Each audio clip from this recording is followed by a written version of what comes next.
SIFTER.com.au.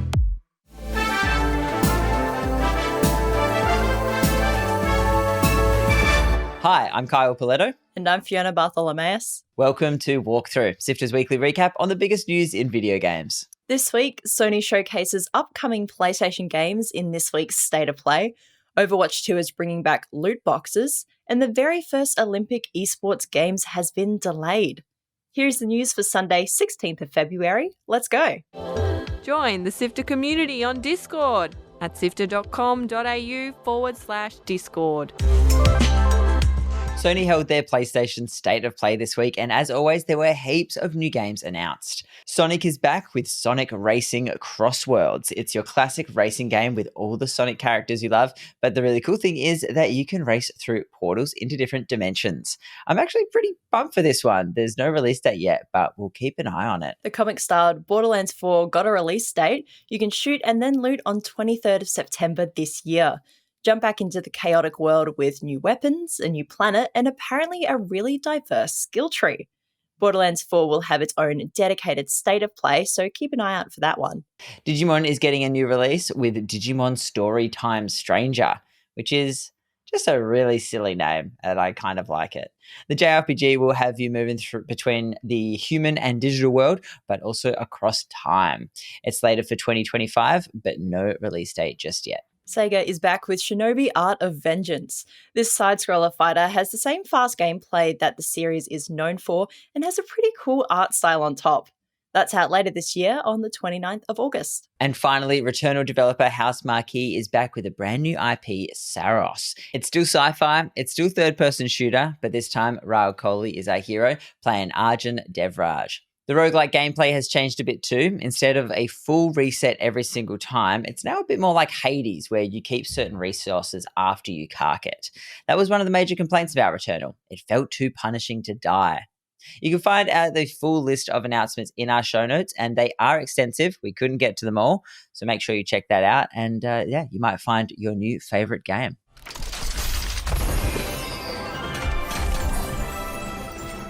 The next season of Overwatch 2 kicks off next week, and one item that's making a return is the loot box. That's right, they're bringing those back.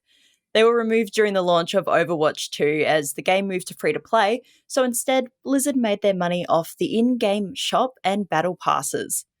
Loot boxes have also been quite controversial because of their association with gambling and several government bodies trying to regulate them. These loot boxes will supposedly be more transparent than before, with Blizzard providing drop rates for rare, epic, and legendary items.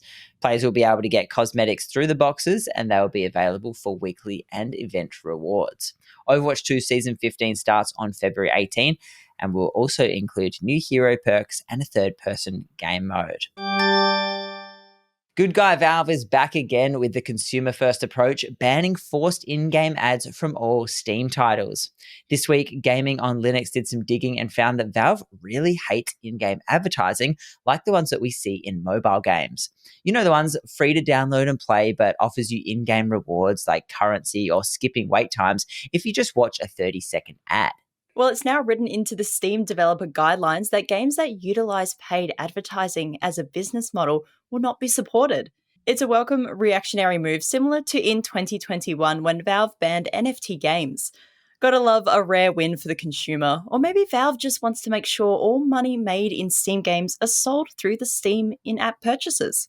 I absolutely believe that this is a financially beneficial move for Valve, but sometimes that Venn diagram crosses over, between good money making for the company and good for the consumer. Rare occasions that crosses over, and I feel like this could be one of those. Afterlove EP, the final game by Indonesian developer Muhammad Fahmi, is out with a Valentine's Day release drop. Fahmi was beloved in the local scene, and when he sadly passed away in 2022 while working on the visual novel music rhythm game, the rest of the team at Pixelnesia committed to finishing off the title as part of his legacy. Writing on the Steam page, developer Sasha Ariana spoke about the very personal tribute the game had become. She said the project was always more than just a game. It began as the story aching in Fahmi's chest and one he longed to share with the world. Then it became our way, Pixelnesia's way of saying goodbye to his presence, his guidance, is boundless passion. And now it's yours. Please take this journey, let the music, the love, and the memories carry you through the world he imagined. You can pick up Afterlove EP now on Steam. We'll be playing through this one, so keep an eye on our website for our thoughts, and I'm sure our feelings too. This year was supposed to be the inaugural Olympic Esports Games, but unfortunately, it's been delayed to 2027.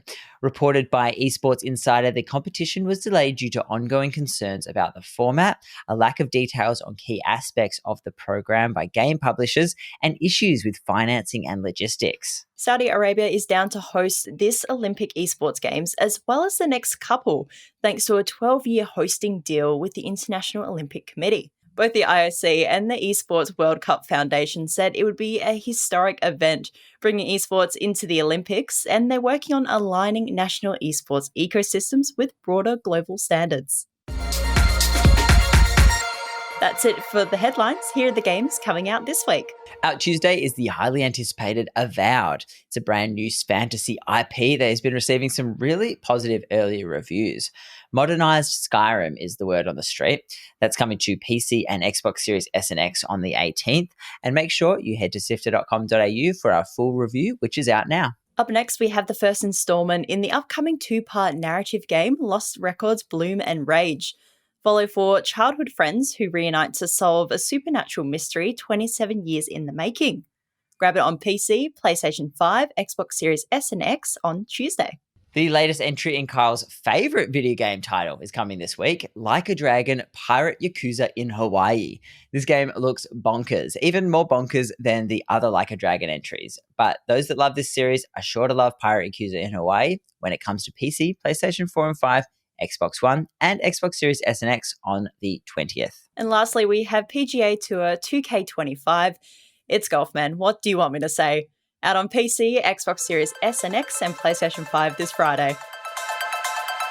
Articles to read, Videos to watch. and podcasts to listen to. SIFTER.com.au. This has been Walkthrough by Sifter. My name is Kyle Pauletto. And my name is Fiona Bartholomaeus. Thank you so much for listening. This week, I came to the stark realization that I should always listen to Gianni. I finally did, and my life was changed for the better. I thought I was clever cotton socks, but it turns out he was correct again. How does he keep doing that? You too can listen to Gianni on our podcast, Lightmap, and have your life changed for the better. It's a video game interview show, and actually he doesn't talk that much, so you can ramp up to it.